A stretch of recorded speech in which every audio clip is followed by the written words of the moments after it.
akhirnya saya memutuskan diri selama saya diisolasi saya harus melahirkan puisi ini. Iya. Jadi entah itu mungkin satu atau berapa itu proses itu. Mencerna titik bahagia. Uluran tangan lentik menggugah energi diri saat mentari menghangati. Membuat bumi terpana kala bayangan berlari mencerna titik bahagia. Nah, ini sahabat ya podcast. Ya, menikmati buku dengan cara yang nggak biasa. Ini sebuah terobosan. Apa ya? Ketika kita membaca puisi, berbagi cerita untuk saling inspirasi. YS Podcast. Assalamualaikum warahmatullahi wabarakatuh. Waalaikumsalam warahmatullahi wabarakatuh. Oke, udah muncul nih sahabat saya. Ini sangat luar biasa. Ini kedua kalinya ya. Alhamdulillah beliau sudah mengikuti perkembangan studio dari studio zaman dulu. Iya, saya juga sebelah, ini kan? Apa surprise saya. Ya, studio yang di sebelah dulu dominan warna hijau. Nah, beliau ini sudah hadir nih ya. Ini kanda kita nih Pak Agus Saputra. Sebetulnya ini giat-giat yang dilakukan ini memang nggak biasa di tengah giat kesehariannya sebetulnya ya. Iya. Ini sangat luar biasa, masih saja sempat ini apa yang dihasilkan ya. Terus menulis, yang ditulis juga sangat luar biasa, puisi. Kita akan coba tanya-tanya ya karena bagaimana sebetulnya bisa lahir karya-karya yang sangat luar biasa. Ada inovasi yang sangat luar biasa di dalam ini. Nanti kita cek. Assalamualaikum Kanda. Waalaikumsalam warahmatullahi wabarakatuh. Terima kasih sudah hadir di YS Podcast. Luar biasa. Kita janjian tadi malam, akhirnya bertemu juga ya. Alhamdulillah. Butuh perjuangan juga ternyata ke sini nih. Saya lupa alamatnya. Ke pusat, pasar apa namanya? Ke Pasar Sela. Iya. Di Pasar Sela. Betul. Pasar Sela namanya. Iya, saya masuk ke pasar dulu tadi. Oke. Dan juga ternyata saya kirimkan Google Map yang agak cukup lama. Nah, karena belum sempat yang kirim yang terbaru. Ini tapi alhamdulillah intinya sampai. Iya. Semua itu butuh proses dan keyakinan untuk bisa. Sepakat. Nah, akhirnya berproses, akhirnya jadi ditakdirkan kita podcast membahas buku ini. Ini judulnya Mencari Rumah Sembunyi, Kumpulan Puisi dan Musikalisasi. Kanda, ada kisah nggak? Kan orang menulis itu ada momentum nih. Iya, betul. Setiap penulis itu pasti menemukan momentum. Kapan dia mau menulis ini? Betul, ya. Dalam buku ini kan enak banget menurut saya, ini pas nggak kita bawa masuk di tas gitu loh. Kita tenteng kita barengin dengan HP juga Jadi ini ukuran yang sangat ideal menurut saya. Kalau tebel banget juga berat juga gitu. Berat bacanya gitu kan. Anda gimana sebetulnya lahirnya kumpulan puisi dan musikalisasi ini? Boleh diceritakan nggak? Terima kasih sebelumnya Mi Usron. Ini memang buku saya yang kelima ini kumpulan puisi dan musikalisasi. Inilah kumpulan puisi yang kelima dan judulnya Mencari Rumah Sembunyi. Memang momentum, kok cari momentum itu sebenarnya buku ini terlahir pada saat saya terkena virus COVID-19. Wah, ini salah satu hikmah COVID berarti. Alhamdulillah betul. Harus isolasi kan. Nah, pada saat isolasi itu saya harus ngapain kan? Oleh karena itu saya berjanji pada diri saya, saya akan menulis selama saya di isolasi. Jadi lahirlah puisi-puisi ini. 34 puisi ini lahir, plus tadi ada 16 yang sudah dimusikalisasi. Jadi momentumnya itu yang menemani saya, keseharian saya pada saat terkena COVID-19 itu. Jadi selama 1,5 bulan lah seperti itu. Menargetkan diri nggak ketika ini kan nggak ngapa-ngapain, nggak boleh beraktivitas yang ini ya. Ada target tersendiri nggak ketika menjalani masa isolasi itu? Itu tadi seperti yang saya katakan ya. Saya harus harus ada temen nih. Temen yang apa yang harus saya lakukan. Oleh karena itu benar kata Mi Yusron tuh saya target minimal satu harus lahir puisi. Minimal satu harus lahir puisi seperti itu.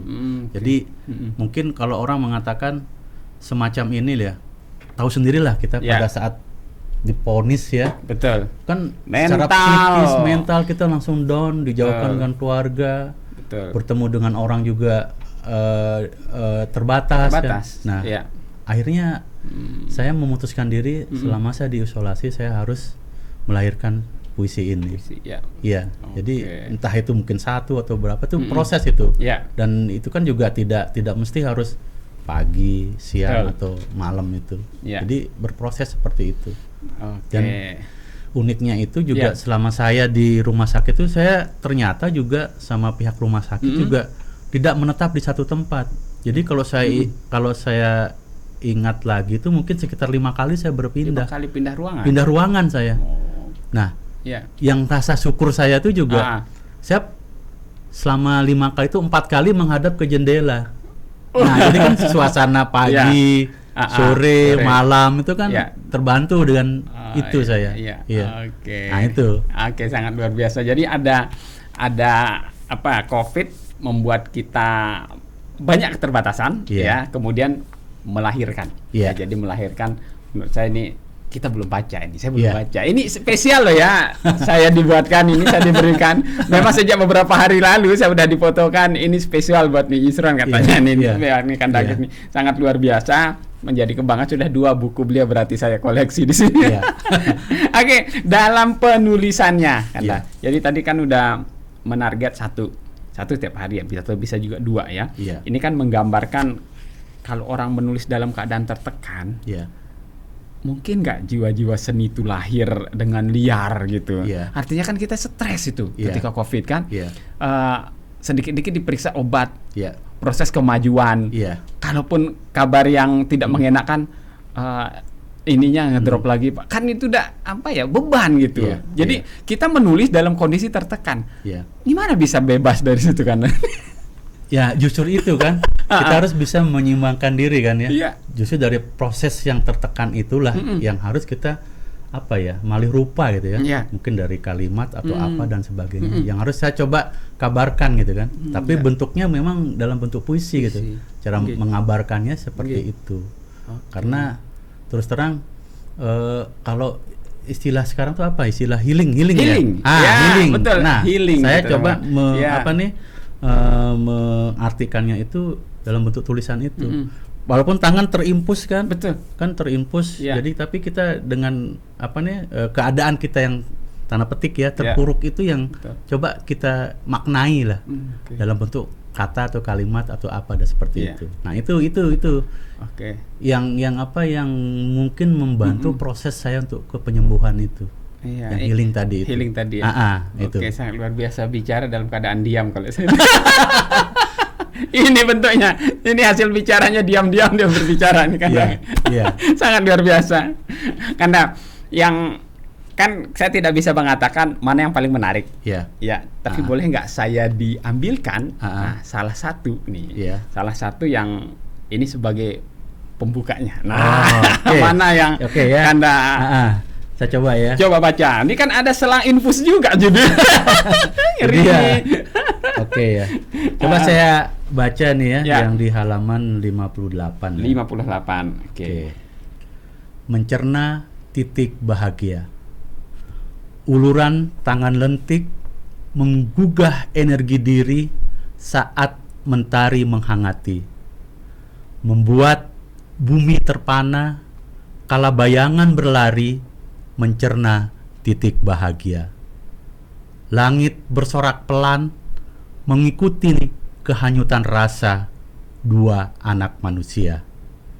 Bidadari turun menari seturut awan tipis menutupi lekuk-lekuk indah.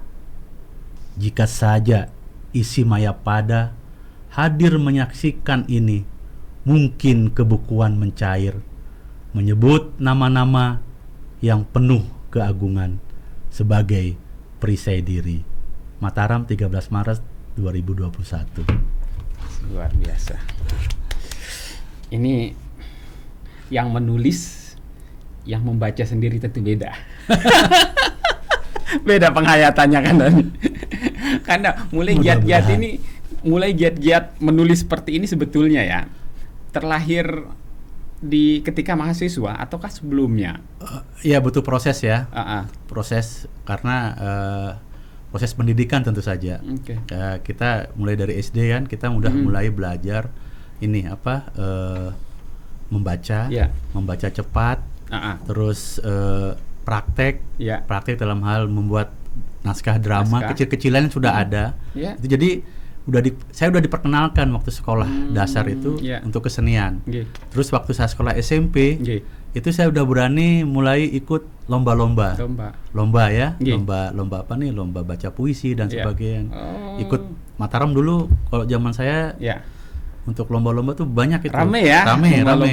Terus waktu di SMA Mataram saya ambil ekstrakurikuler saya, tapi juga tumbuh juga benih-benih untuk menulis puisi dan sebagainya itu. Nah, jadi prosesnya itu dari tingkat SD, SMP sampai SMA. Cuma ketika saya bertugas di mana nih, Kupang ya, daerah Kupang NTT tahun 2000 berapa itu, saya kembali lagi kan, sebelumnya tahun 95 saya memang sudah tugas di sana, tapi 2010 saya balik lagi di sana. Nah itu mulai kok ada keinginan untuk menulis ya, kambuh ya. Mulai dari sana menulis 2013 dan sebagainya, menulis lagi lah saya. Tapi buku yang terbit pertama kali malah justru tahun 2017 itu. 2017 aku jadikan Embun itu ya. Sebenarnya prosesnya sudah lama itu. Ada puisi-puisi yang itu coba saya kumpulkan dan saya terbitkan. Itu prosesnya seperti itu. Jadi nggak instan ya, mie instan saja butuh proses. Butuh proses ya, minimal kan buka, ininya diseduh dan sebagainya. Nggak bisa langsung dimakan karena walaupun namanya mie instan ya. Nah begitu juga ya dengan karya-karya, kita sering melihat orang itu pada posisi saat ini kan. Jadi abai kita bagaimana melihat jungkir balik, jatuh bangunnya, berdarah-darahnya ketika membangun posisi di saat ini. Nah ini sangat luar biasa yang tentu ya, ini sahabat YS Podcast ya, karya-karya seperti ini ya tidak sekonyong-konyong, tidak setiba-tiba lahir. Betul. Ya kan Dago sudah menceritakan bagaimana sejak SD bertingkat terus. Ini yang diasah ya, yang diasah sehingga menemukan seperti ini. Karena sekarang kan udah teknologi ini sebuah keniscayaan. Betul. Nggak bisa sudah kita menolak. Stop dulu ya, kita nggak bisa. Bahkan si COVID ini hikmahnya satu nih tadi ya. Ini terwujud. Nah, hikmah keduanya, si COVID ini ternyata mempercepat digitalisasi di tengah masyarakat kita. Yang tadinya anak-anak hanya taunya bapak ibu gurunya ada di depan, sekarang bapak ibunya ada di layar. Nah ini kan sudah banyak menggeser. Nah, Kanda, apa terobosan yang Kanda lakukan di tengah, maaf nih, tingkat literasi kita ternyata menurun. Membaca buku fisik nih, ini menurun, bergeser ke tontonan. Ada nggak trik-trik yang Kanda lakukan agar orang membaca ini, menikmati ini, tapi juga bisa dengan disandingkan dengan teknologi? Jadi ya saya ketemu dengan kawan lama ya, karena ini juga teknologi kan. Jadi saya berkabar salah satunya tuh lewat WA, saya kirim puisi ke teman saya ini yang namanya Sony Hendrawan, teman SMP saya, teman duduk sebangku waktu SMP. Tapi teman saya ini sudah memang terbiasa main gitar. Sejak kecil ya udah terbiasa seperti itu. Saya kirim dan dia kaget ketika saya justru membuat karya pada saat terpapar itu. Dan dia terdorong dari dirinya untuk coba saya support kawan saya itu lewat musikalisasi. Dia buat. Nah, kebetulan juga dia lagi memainkan gitar bambu ya. Gitar bambu dia coba itu dan dia praktekkan untuk membuat musikalisasi ini. Dan juga ini prosesnya juga belajar ya. Cuma dalam keterbatasan saat itu kan untuk mengisi kekosongan itu dia coba untuk memusikalisasi itu. Jadi praktis dalam buku ini ada sekitar 16 puisi yang dia buat. Akhirnya mewarnailah buku ini, makanya kita judul kecilnya tuh kumpulan puisi dan musikalisasi. Nah, proses selanjutnya adalah bagaimana ya caranya ketika buku ini jadi, selain ada notasi di sini ya, ada notasinya kan, betul. Ada notasinya seperti ini, biar khalayak yang membaca juga bisa memainkan. Tapi unsur dengernya bagaimana nih? Ini kan gimana kita diskusi? Mungkin kayaknya kita pakai flashdisk ya. Tapi kita akan terkendala nih. Betul. Buku kita cetak terus flashdisk, tambah flashdisk. Berarti kan nih kosnya nambah dong. Oh, iya, bisa 2 kali lipat. Nah, itulah. Jadi gimana caranya? Kita belajar, cari-cari, ada istilah QR code ya, kode batang. Kode batang ya. Nah, kode batang. Kita coba mencari dan kita diskusi dengan Cak Lan. Desain dan isi sampul ini Cak Lan yang buat. Cak Lan ini yang buat ya. Kita dan Cak Lan menemukan itu. Oke lah, kita pakai itu. Akhirnya sekarang sambil kita baca buku ini, kita bisa menikmati musikalisasinya itu dengan cara memindai kode batang ini. Kode batangnya. Nah, itu yang pertama ya. Kita beradaptasi dengan teknologi itu. Terus yang kedua adalah sebenarnya juga ada niatan dari kami untuk mensosialisasikan puisi itu. Bagaimana sih orang bisa memaknai puisi itu? Mungkin salah satunya lewat musikalisasi puisi itu. Jadi ya itu sebenarnya yang apa yang kita tangkap pada saat proses buku ini. Nah, yang ketiga, kenapa pilihannya mencari rumah sembunyi? Ini yang domainnya dari Cak Lan sendiri nih. Cak Lan memang sudah lama saya bekerja sama dengan Cak Lan. Dia sepertinya menemukan judul ini, mencari rumah sembunyi. Dengan ini mungkin latarnya ada kursi kecil, mungkin menggambarkan orang yang lagi diisolasi di sebuah rumah sakit mungkin ini. Terus yang keempat, mungkin kenapa pilihannya tadi kok minimalis seperti ini? Ya sebenarnya biar fungsional aja, lebih cepat ya, kita bisa bawa kemana-mana dan sebagainya. Dan enggak tahu ribet lah gitu. Ringkas aja, ringkas. Ini ringkas banget ini. Nah itu. Sahabat ini ringkas banget, ukuran, warna juga ya. Ini sederhana, memang sederhana. Dibuat sesederhana mungkin tapi penuh makna. Ini makna yang di dalamnya ini sangat luar biasa nih. Baru saya perhatikan ini ya di halaman 60 ini. Di sini baru mulai musikalisasi puisi. Nah, ini yang disebut dengan, nah ini sahabat ya guys, ya menikmati buku dengan cara yang nggak biasa. Ini sebuah terobosan. Apa ya? Ketika kita membaca puisi, kadang kita menghindari loh interaksi dengan, ketika kita membaca buku, kita menghindari interaksi dengan smartphone. Kita menghindari notifikasi. Nah, tapi ini cukup unik. Ini mendekatkan, ya. Karena setelah kita baca, kan pasti menghayal, gimana kalau pakai musiknya ya? Nah, ini sangat luar biasa. Tinggal ambil HP, buka QR code, scan, ternyata munculnya langsung ke YouTube. Ini sangat brilian. Ini ceritain kan bagaimana proses kreatifnya sampai sampai muncul ide seperti ini. Ada proses kreatif nggak yang dilakukan? Ya, ini ya, karena ini kan bagian dari memaknai tadi puisi itu. Terus yang kedua adalah kita agar puisi ini juga bisa nyampe ke masyarakat yang membaca. Apalagi di kita ini, minta maaf ya, setiap tahun ada perayaan tentang musikalisasi puisi dalam rangka bulan bahasa misalkan ya. Nah, itu kan anak-anak SMA dan sebagainya. Sementara kami dengan sound ini kan udah kepala 5 nih. Kita ada semangat nih untuk menggairahkan ke masyarakat agar habit atau kebiasaan musikalisasi puisi itu juga bisa terlaksana gitu ya. Nah, jadi kita juga ini sebenarnya ingin menyemarakan bulan bahasa itu. Tidak mesti harus bulan bahasa, tetapi setiap saat itu juga bagian habit gitu. Habit kita untuk memusikalisasi puisi itu sendiri. Jadi ya itu yang sedikit tanda petik pesan itu ya yang kita lakukan. Jadi sebenarnya udah orang tua ya, tapi nggak apa-apa lah. Kita coba berkarya saja lah. Berkarya saja, mudah-mudahan ini juga bisa bermanfaat untuk generasi kita yang berikutnya itu. Betul. Nah, ini saya sangat apresiasi sekali. Kadang kita nih sebagai orang tua nih kan hanya bisa mengeluh, buka media sosial, isinya gitu-gitu aja gitu. Tanpa ada kemauan bagaimana kita mengisinya. Ini kan kita memberi alternatif saja. Ketika tanda petik kita mengatakan konten anfaedah kok yang di sana semua. Sebatas ngeluh. Tidak ada upaya untuk memerangi itu. Nah, salah satunya ini sangat luar biasa. Nah, ini yang tadi ini menarik nih tadi terkait dengan alat atau prasarana. Kita punya gawe gadget itu sebenarnya teman saya tuh hanya merekam. Modalnya apa itu? Cuma HP saja yang dia punya. HP yang ada saja.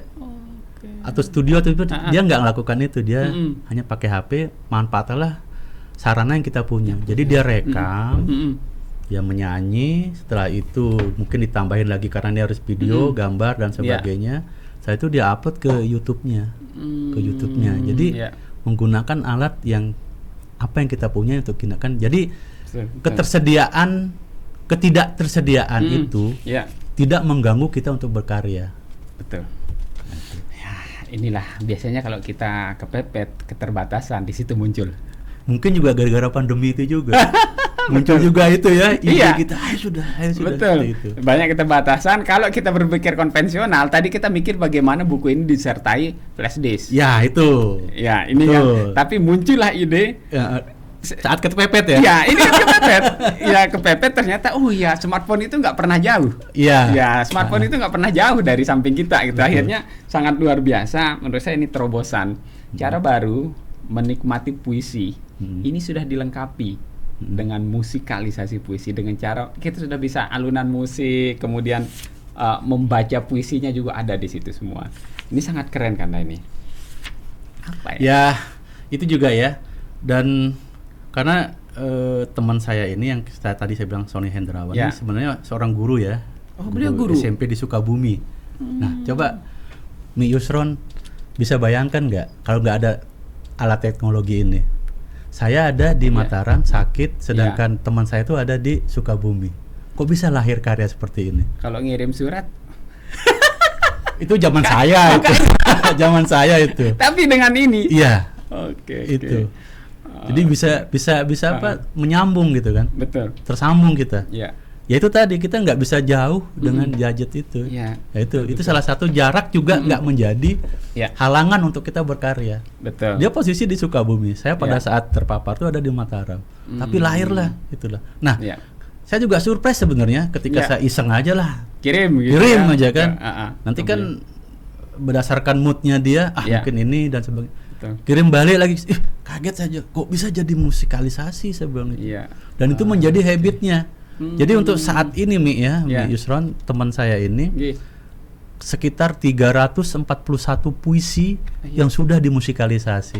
Wow, luar biasa. Nah itu. Jadi seperti itu. Oke, ini kalau kita berbicara konten kreator, ya konten kreator itu akan jauh lebih mudah ketika kita mampu membahasakan diriku adalah konten. Oh ya, menarik ini. Diriku adalah konten. Bisa lebih dieksplor lagi? Ya. Ketika kita apa yang ada di dalam diri itu semua bisa kita jadikan konten. Kita tidak akan pernah kehabisan.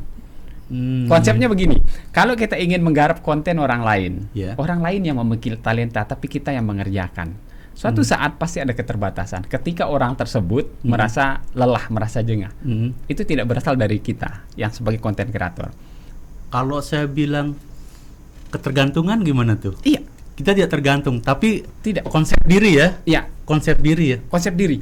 Jadi ketika itu kembali ke diri kita, apa yang kita mau?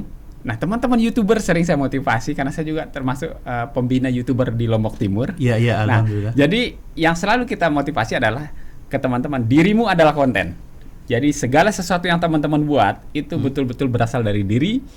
Kapanpun mau dieksekusi, ada di dalam diri. Kapanpun ada waktu, ada pada kesempatan diri, maka semuanya akan bisa berjalan. Nah, ini yang saya tanya ke Sony juga ya. Kamu kok jadi bisa tertarik seperti begitu? Saya mengalir saja. Iya. Selain tadinya awalnya support kamu biar lekas sembuh, tapi kok ada dorongan karena itu tadi ya konten. Sony pun juga buat konten di YouTube-nya. Tapi dengan apa istilahnya kalau lagu orang dia nyanyikan? Ya, di cover ya. Di cover. Apalagi sekarang ada terkait dengan hak cipta. Ya, kena CR nih, copyright deh. Nah, dia hapus itu semua. Lebih baik saya yang sudah ada di depan mata, itu yang saya explore yang ada dalam diri saya. Akhirnya karena saya juga punya kemampuan main gitar dan ini ada gitar bambu, kalau nggak salah ini karyanya Pak Profesor Endo Suwanda ya. Gitar bambu itu dia manfaatkan seperti itu, dia lakukan. Jadi itu yang diekspor dan menjadi kebudayaan baru bagi dia. Jadi kalau nggak ada musikalisasi, dia kok merasa ini ya. Apa yang harus saya lakukan nih? Yang penting adalah ayo berkarya dan berkarya. Terkait hasil ya nanti itu. Yang penting lempar dulu ke publik kan. Benar. Lempar ke publik. Dan juga media ini seperti medsos ini kita tidak tahu kapan akan naik, kapan di up sama ini. Yang penting kita jangan buat yang kontroversial saja. Saya sepakat dengan kemarin terkait dengan diriku adalah konten konsep saya dan tidak harus tergantung dengan orang ya. Celaka kan seandainya kita tergantung sementara kita punya konsep diri. Itu yang harus kita aktualkan ya, kita keluarkan ya. Jadi sebuah kreativitas. Jadi dia bisa kita katakan tanpa batas ketika itu ada di diri kita. Betul. Karena kita menggali terus. Betul. Nah, ini yang terus kita suarakan, makanya saya bisa ngomong misalnya saya, kenapa enggak buat aja konten ngobrol seperti ini kan, podcast. Betul ya. Kita menyesuaikan dengan eranya ya. Iya betul. Ketika kita memang ingin membentuk kebiasaan baru di tengah masyarakat kita, menonton orang ngobrol. Iya. betul ya. Maka saya sangat support pada teman-teman YouTuber yang sealiran dengan saya. Jadi bukan membatasi teman-teman YouTuber yang ingin membuat podcast, ayo buat. Makin banyak podcast yang muncul berarti ada kebiasaan baru. Kebiasaan baru. Itu habit baru. Itu yang kita inginkan. Terkait dengan kebiasaan baru tuh ya. Itu juga muncul tuh pada saat saya diisolasi. Yang judulnya tuh Perawatku itu. Perawatku. Iya, itu Perawatku itu ya. Jadi kan pakai alat lindung diri itu kan.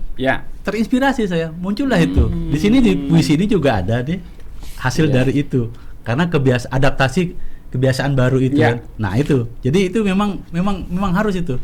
Iya.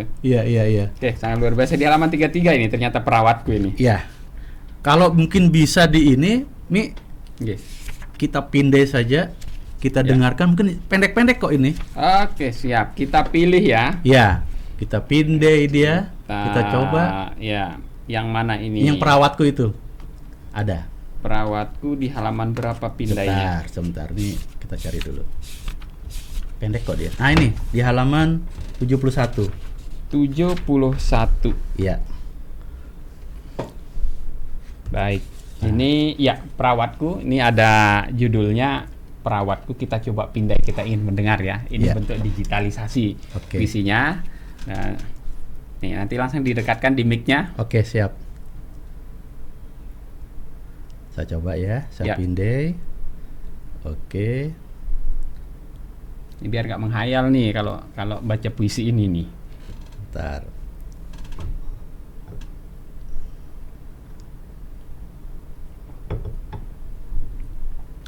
Sahabat Yes Podcast, sambil nonton ini bisa sambil ngopi kok, ngeteh ya.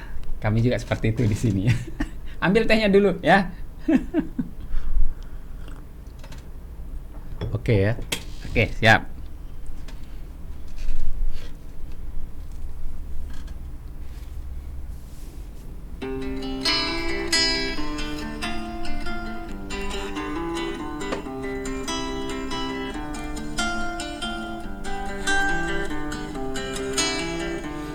Alat pelindung diri lengkap membungku, menutupi sekujur tubuh. Cekatan merawat pasien di setiap kedipan mata, dengan suara menenangkan.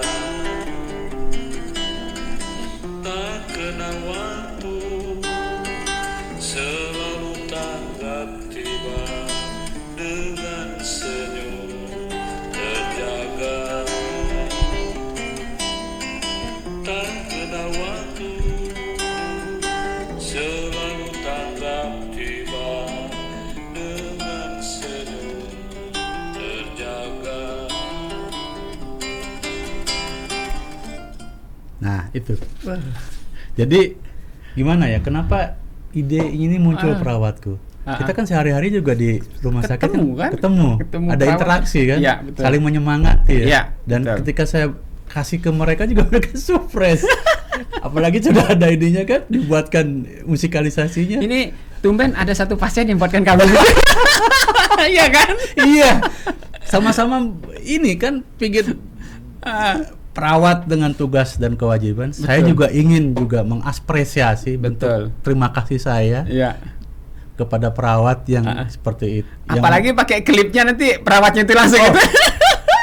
Saya juga diminta sama Sony, mana perawat? Oh, nggak mau saya bilang gitu. Bukan tidak mau. Bagaimana saya mau ngambil, saya mau izin lagi, saya bilang gitu. Udahlah ini aja saya bilang. Jadi tidak kita tampilkan itu. Iya, tidak kita tampilkan juga itu. Memang diminta sama Sony, mana perawatnya, dia bilang gitu. Betul. Gitu. Tapi secara apa ya?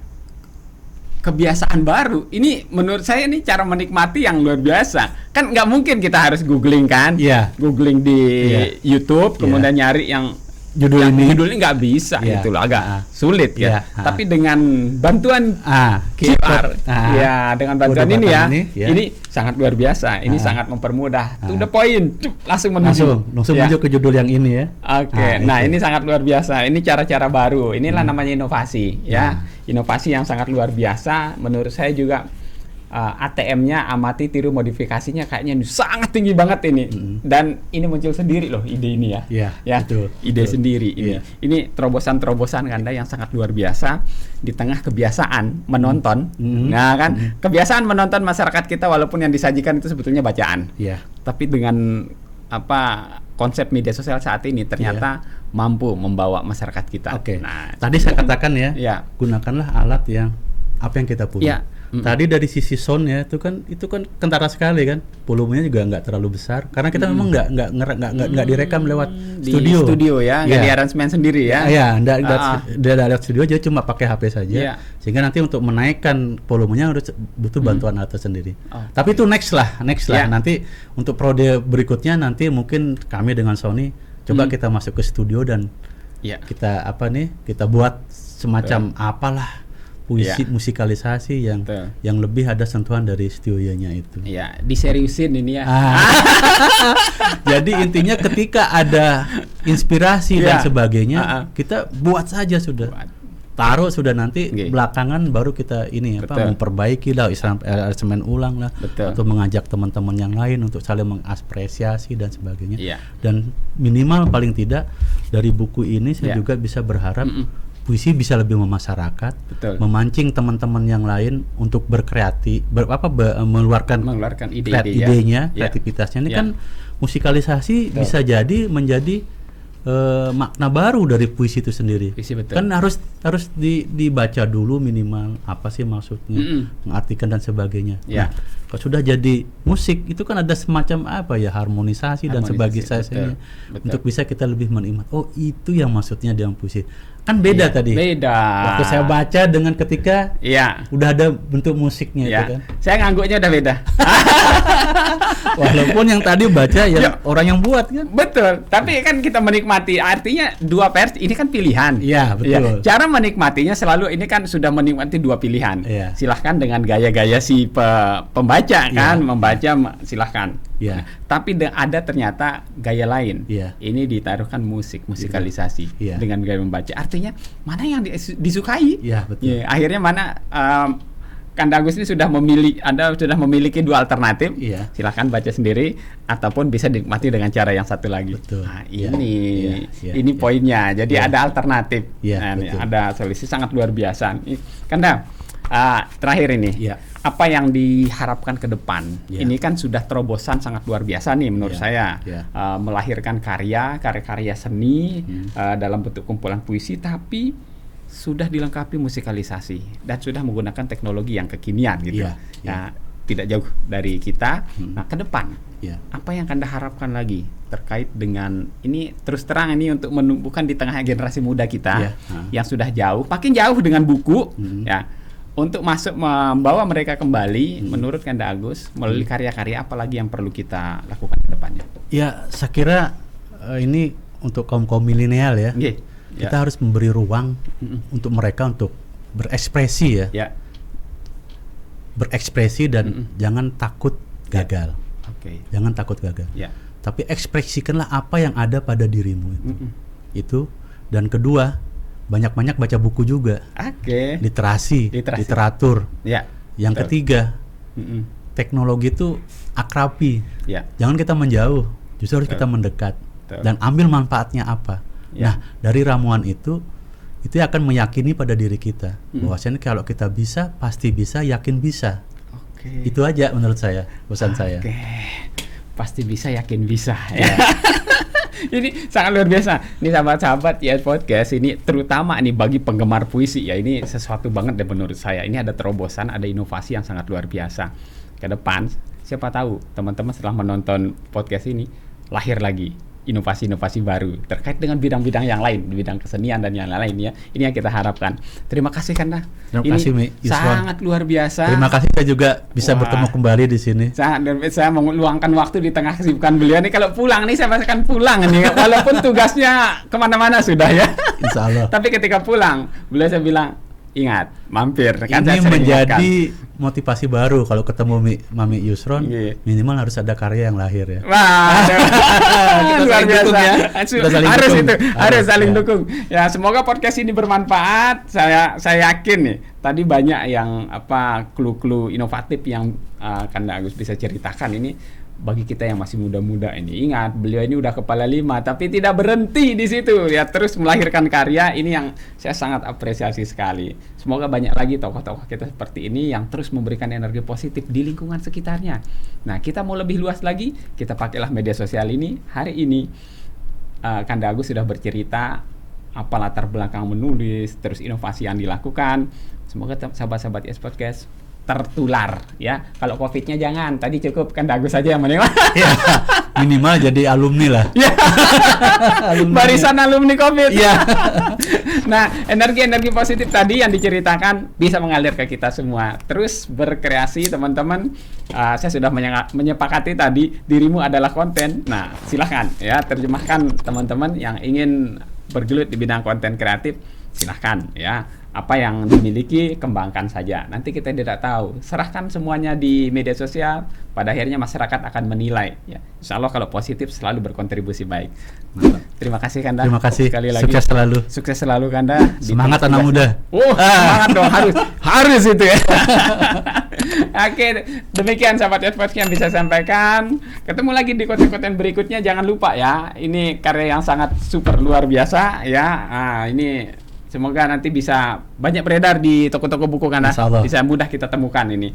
Ini sesuatu banget saya bisa dapat ya, setiap kunjungan ke sini selalu saya dapat buku dari Anda. Ini sangat luar biasa. Memotivasi saya untuk menulis juga. harus. Iya.